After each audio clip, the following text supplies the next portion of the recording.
Joe Rogan concludes George Soros is an evil person after talking with Texas Governor Abbott. He said it's effing terrifying. And this is something I've been talking about for so many years. I've been talking about George Soros back in the day, back when he did his interview when he talked about him turning people over to the Nazis and stuff like that. He admitted it.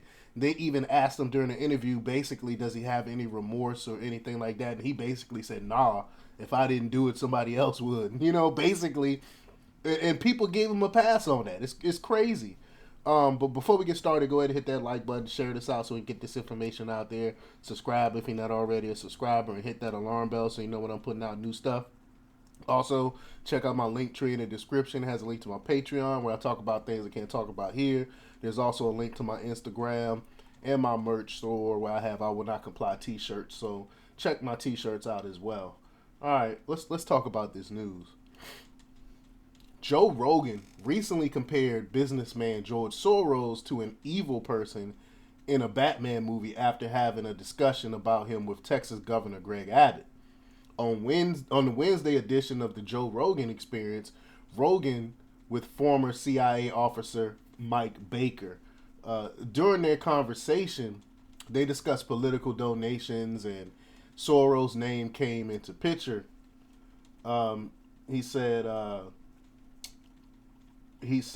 quote, I had a conversation with the governor of Texas about him with Greg Abbott, where he was explaining to me what George Soros does, Rogan said, quote, and it's effing terrifying that he donates money to a very progressive, very leftist, whether it's a DA or whatever, politician, and then fund someone who's even further left than them to go against them, Rogan added, and just keeps moving it along. So he's playing like a global game, and that he enjoys doing. And that's what I've been saying for for a while, man. This George Soros is evil, and he's playing these political games. And not only that, they're saying, oh, he's old, he don't have too many years to be living, and all this other stuff. Well, his son, he groomed his son, and his son is doing the same thing that he's been doing now.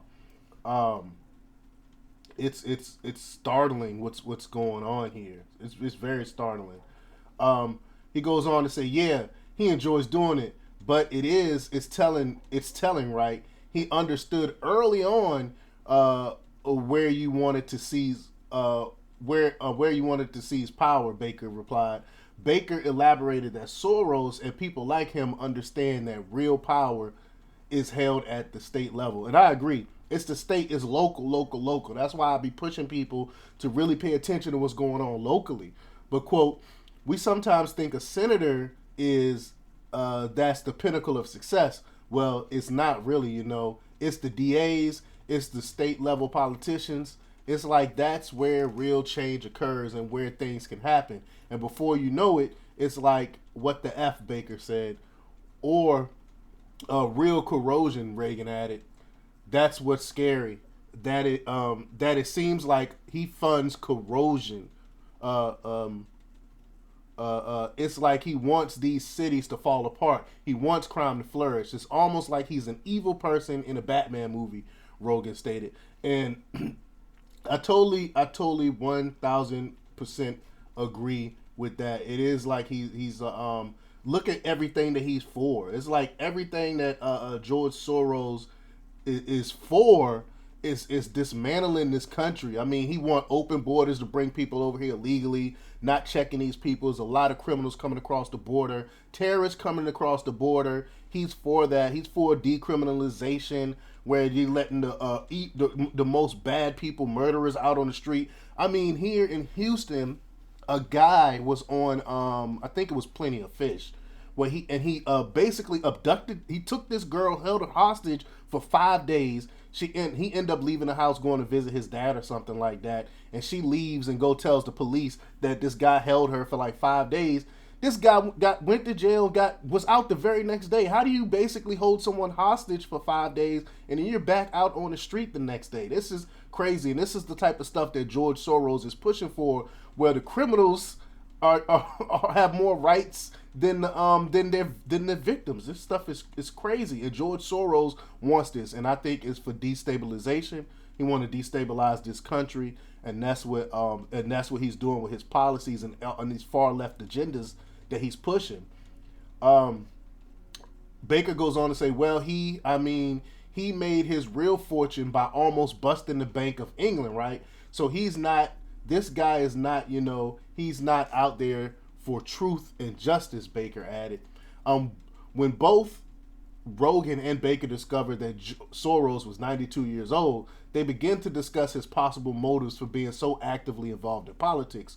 Quote, you would think that if you had that much money, you're 92 years old, you just want to go fly fishing and sit on the deck and drink coffee and talk to your grandchildren and just enjoy your life. But he apparently does not want to do that, Rogan said. He likes being the puppet master, Baker replied, right? He likes pulling strings, and he likes having the influence and the impact. And I guess, what the hell? It's about power. It's about power. He loves the power. He loves the power. He loves to flaunt his power. And that's basically what this is all about. He goes on to say, but he's uniquely public about it, Reagan added. That's what's fascinating. It's like this is all known information, right? This guy is involved in all these different things that he has his hands in. In wrapping up the conversation, Rogan said, quote, what's the end game? Like, when does he wrap this effing project up? Great question. I don't think it's an end game. I think it's about destabilization as much as he can. That's what this thing is about, and it's working. Look at our major cities. Look at all these places where he has funded DAs. Look at what's going on in Virginia, where the DA in Virginia mishandle these cases, and these murderers end up going free, and the DAs in California, where criminals have free reign with these George Soros DAs, and that's what this is about. It's destabilizing this country. Everyone sees it, even the left sees it. They hate to admit it, but they see it. The big cities is terrible. That's why people are fleeing the big cities. But let me know what you think. Leave your comments down below. Like, share, and subscribe, and check out democrepublics.com for the latest in news. Until next time, peace.